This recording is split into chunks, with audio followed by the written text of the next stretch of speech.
Welcome everyone, today we'll have a new Necromancer build for last Epoch Season 2.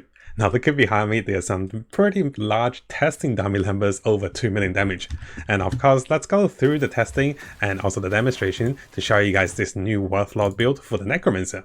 You can see that we do pretty hefty damage, and of course against the testing dummies the number can be a little inflated, so let's have a look at some of the corruption over 200, close to 300 corruption demonstrations. And of course guys, this build can go over to 3000 or 5000 corruption in the previous season, so there's a very big high scaling potential for the build. The first thing I want to demonstrate to you guys is that I can constantly get my speed up to 95% movement speed, and this is great to always have a haste buff, reducing our cooldowns through teleportations and also using potions, and also speed farming across the map. So yes, I do like this particular setup. Not only you see some pretty big numbers, you also really synergize well with using potions, casting spells, and then blinking around, and also reducing your cooldowns. And best of all, you're moving super fast, and also your WraithLord is one-shotting pretty much everything on the map. You can see that I'm being able to travel very fast across the map, going through objectives and also monolith, and our WraithLord is hitting for over hundreds and also 200,000 damage with each of the pop, which means I don't really have to worry about anything on the map and allow the WraithLord and also its minions to one-shot everything. The second thing you can notice is that this build is again to focus on lazy Necromancer build. Not only we have decent speed as we cast the spells and also as we drink potions, blink around, we also just have to press blink, and pressing potions will lower your blink cooldown. And pretty much this is a one button build that allows you to travel super fast across the map, across different zones, and you don't have to worry too much about summoning more minions because you'll be sticking with your WraithLord and also its summon minions. Now going through some more of the monolith replay testing, you can see that one-shotting pretty much everything on the map, including of the Exiles over here and also Nemesis, which are the mini bosses, and they usually don't stand a chance within 1 or 2 shots. We have tons of increased attack speed, increasing damage, and this is not even the final form. The final form of the build will make the WraithLord doing another 20 or 25% more damage, but the WraithLord will become immobile. I purposely reduce the damage of the build because, as you can see in the demonstration, I do pretty good damage. So here's the Ouroboros boss demonstration, and again, this is before buffing ourselves for even higher damage. You can see that the bosses are getting melted within a few seconds of the spawning, and the build does have really high potential for a boss slayer. Similarly, coming over to the Corpse Dragon. What I want to demonstrate to you guys against the Corpse Dragon is some interesting mechanics and also method as to summoning and also resummoning your minions if they do die against the boss. You can see that our minions against the boss is pretty durable. They can self-sustain through life leech, and I have pretty good survivability at this stage of the game.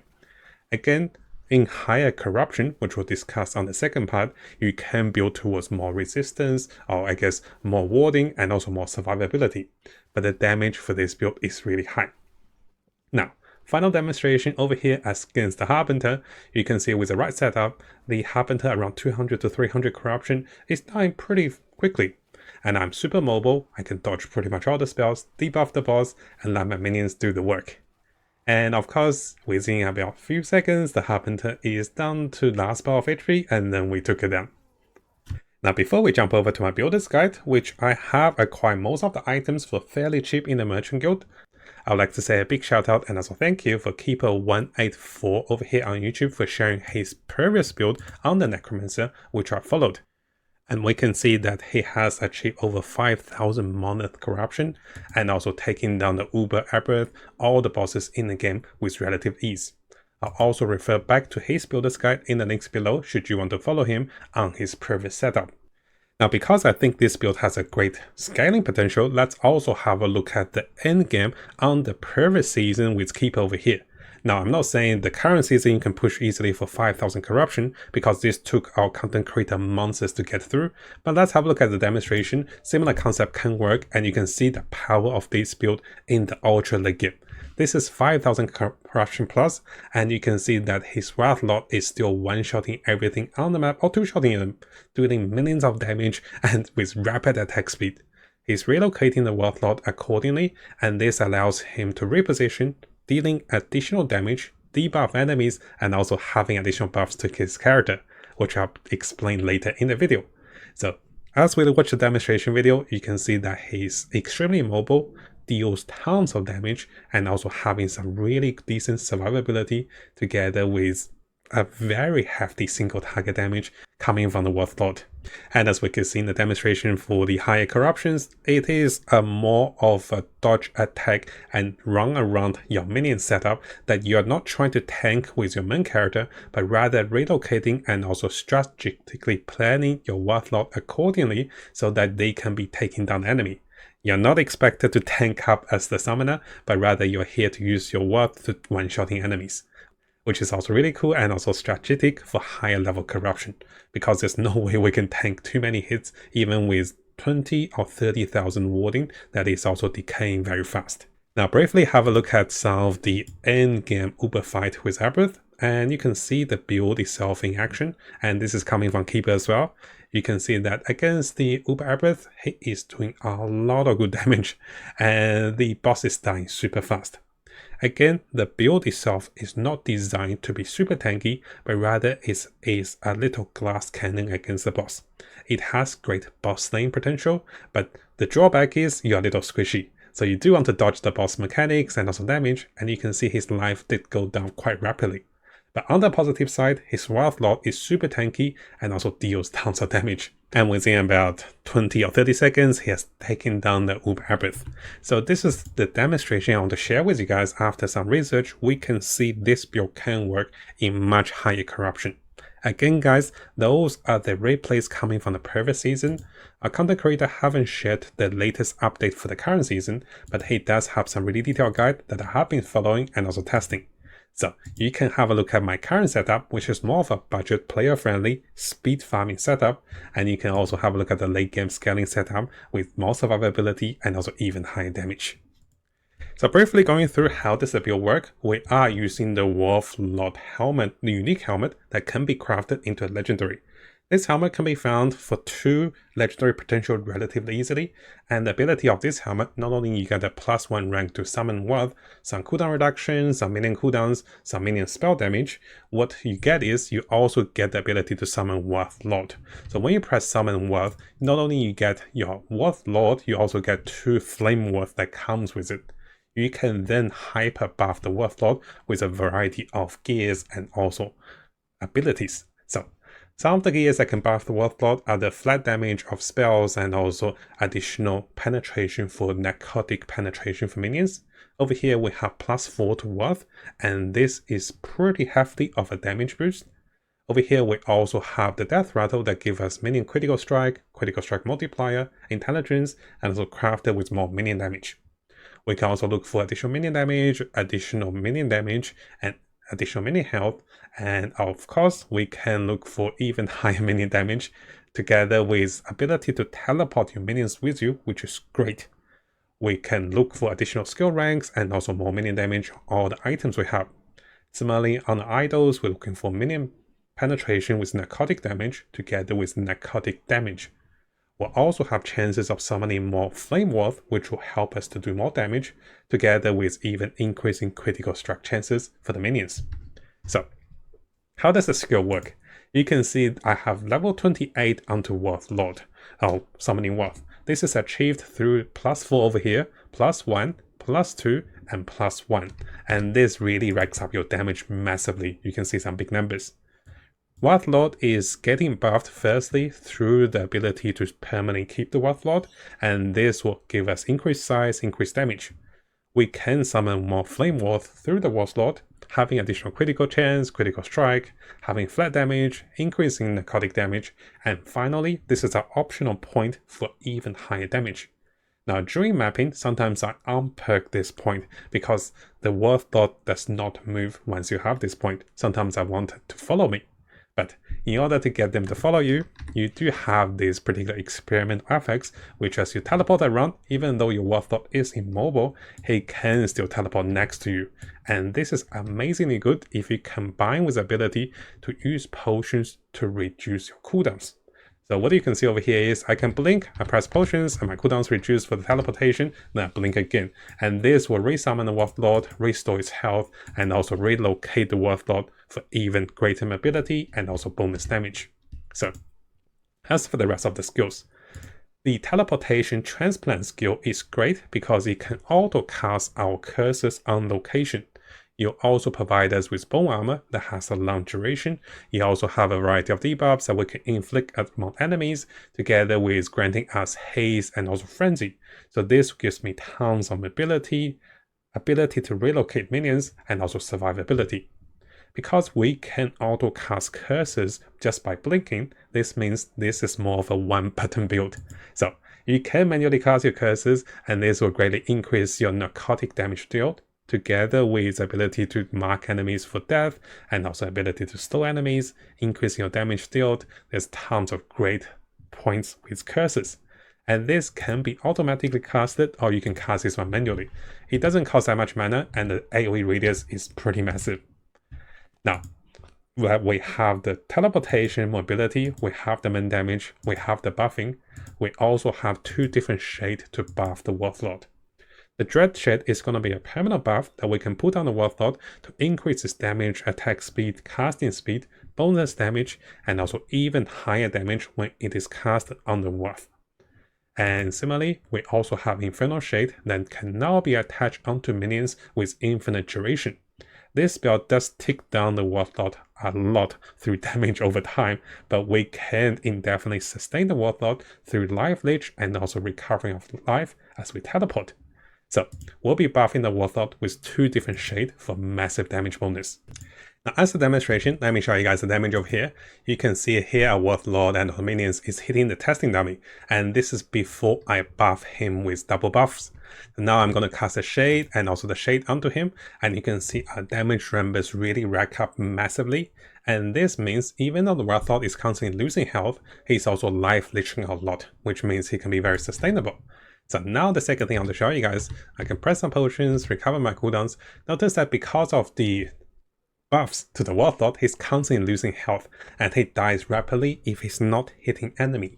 So I can resummon the WraithLord and also buff him again, and notice that he's losing health constantly again. So you always want to engage in combat, and should your WraithLord die, you do want to resummon him. And of course, after WraithLord died, make sure you buff him with 2 of his shade, and once you see those 2 icons, he will be doing the most damage. And you can use your transplant to relocate him in front of the enemy, and then he will start to do a lot of hefty damage. So now briefly coming over to the passives. The passives over here will be gaining some defensiveness for the minions for higher levels. We'll be getting increasing narcotic damage over here, and also additional attack speed. Casting speed is always great. Over here, additional intelligence will be great for ward retention and also damage scaling. Now in terms of the Necromancer tree, you can see that we have gotten a lot of flat increase of attack speed, additional attack speed, casting speed, flat damage for narcotic damage, and also increasing damage. We'll also be shredding enemies' armor, which help us to increase our damage, together with scaling our survivability for a character with increasing percentage health, increasing health as we use potions, and also buffing our minions with haste and also frenzy after casting spells. So the build is pretty straightforward.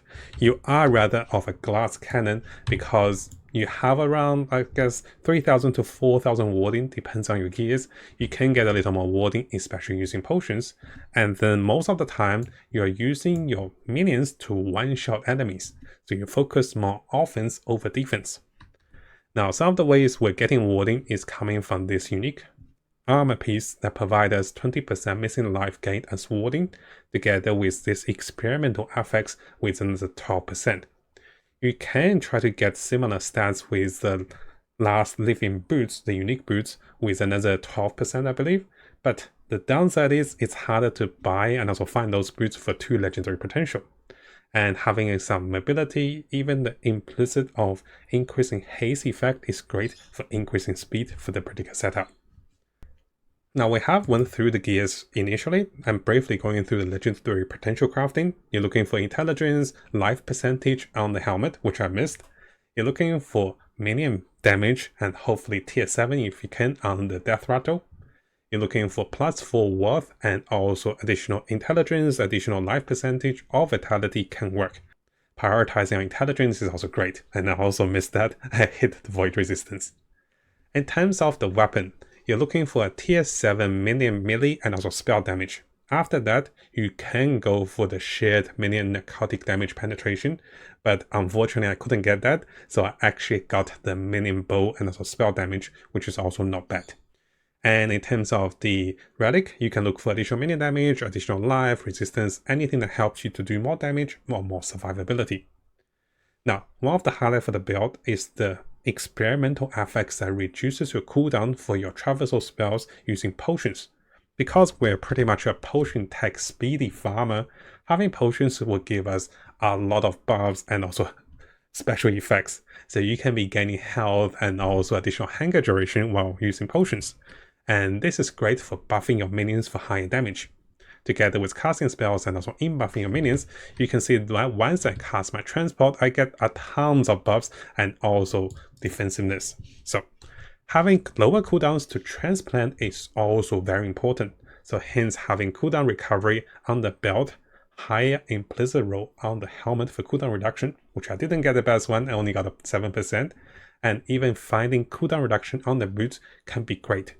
The lower the cooldown the transplant is, the more mobile you are, the more survivable you are as you auto-cast spells, and finally, you can relocate your minions faster.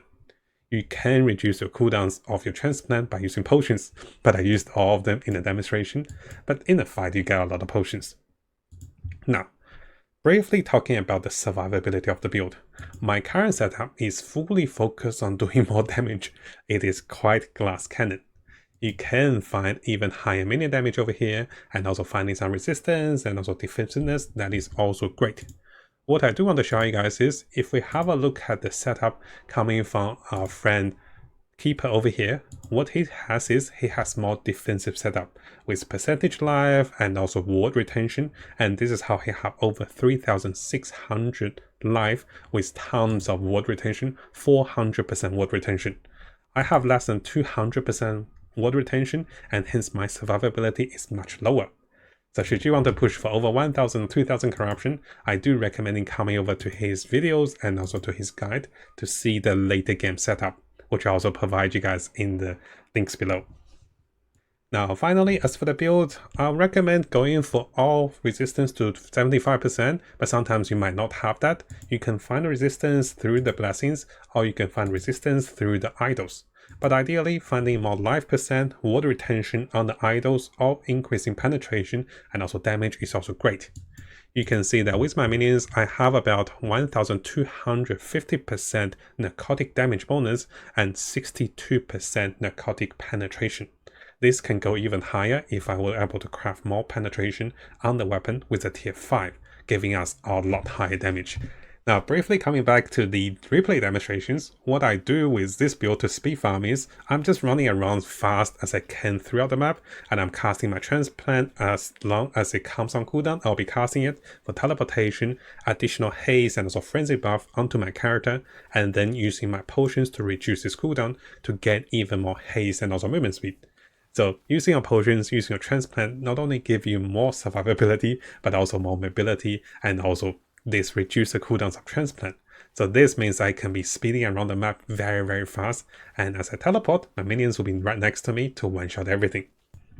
Now in terms of the boss, it is quite straightforward. Make sure you have 2 of the shade buff correctly onto your WraithLord, and then let the WraithLord go ham. Now, should your WraithLord die in a fight, you can quickly resummon it, then buffing both of the shade onto the WraithLord.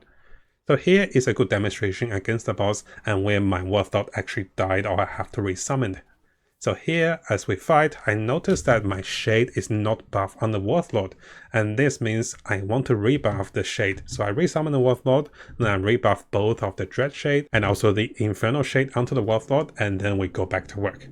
Now most of the time as the boss does AoE or the boss does AoE direct damage onto your character, you might want to teleport to avoid your minions getting killed. But if the minion gets killed, you can quickly resummon it using the WraithLord, and then popping the potions, popping transplant means you have even higher damage.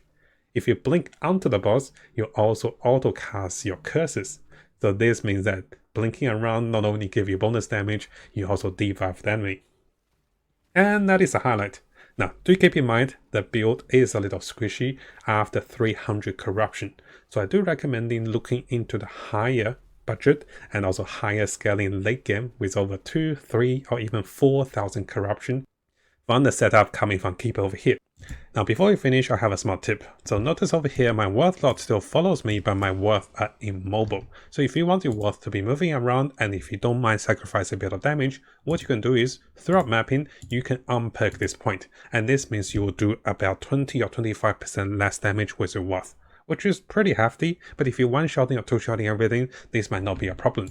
And this means that now you have the ability to have the Wraith always following you, which sacrifices a bit of damage. So what you can see in the replay over here is I did purposely take off this perk, so my damage is about 25% less, but because I was favoring more mobility and also speed farming. So what you can do is you can follow my method and also take away this point should you have a need for more mobility for your Wraith. But if you want more damage, definitely coming back to this point is the way to go for the highest damage. And then you'll be relocating your Wraith through teleportation and also transplant. And because of this, using your potions in conjunction to transplant is the best way to have mobility for your Wraith for the higher content. And notice that as I pop my potion, my cooldown goes lower, and then we relocate, and also we do higher damage because of the buffs and also debuffs we enjoy with auto-casting through transplant. Now hopefully you guys found today's video helpful. Again, a big thank you to everyone on YouTube, especially our supporters, and also those of you guys who's been supporting me on Patreon as well.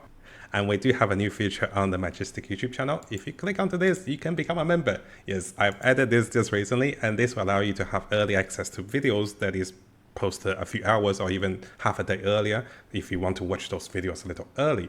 But yes, this will cost money. So please be aware the membership will cost money. And if you do want to watch videos normally, those videos will still be available after 6 to 12 hours, normally on the time we post those videos. And I'll be aiming to post at least one Path of Exile video a day, and this will be including guides, tips, news update, and also the latest tricks that is discovered on both the English and also Chinese community to keep you guys updated. And if you like those videos, make sure you leave a nice comment and also leave a like for those videos.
Now before we finish, if you guys enjoy those last epoch guides, builds, and also tips, make sure you subscribe for more builds and also guides to come. And all of the notes will be available in the links below. I have collected tons of notes for last epoch as we make more guides, and links will be available for you guys to have a look and also, just to read up on the things we talk about in the video. So yes, please subscribe and also stay tuned for a lot more last epoch content. And if you guys have any tips, any advice on the game, I'm still quite new to the game, so feel free to let me know in the game or in Discord so we can be learning together with you guys with more experience.